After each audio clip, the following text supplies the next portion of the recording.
திரு அவை திருப்பி பார்ப்பார், எப்படி இருக்கிறாங்களோ என்று. திமோத்தி அனுப்பி தெசலோனிக்கேருக்கு எப்படி இருக்கிறாங்க கண்டு கொண்டு வர சொல்கிறார்.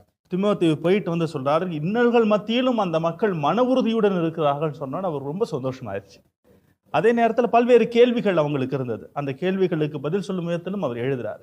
தெசலோனிக்கர் வைத்த நிஜமான ஒரு இயற்கையான ஒரு யதார்த்தமான ஒரு சிக்கல் என்னவென்றால், பவுலடியார் இயேசுடைய முதல் வருகை பற்றி அழகாக பேசியிருந்தார். முதல் வருகை என்று சொல்வது அவர் வந்து அவர் இறையாட்சியை போதித்தது, அவர் நம்மிடம் கொடுத்த விழுமீன்கள், மதிப்பீடுகள், இது எல்லாத்தையும் அழகாக போதிச்சுட்டு போயிட்டார். ஆனால் அவர் போன பிற்பாடு நிறைய பேர் இறக்கிறார்கள்.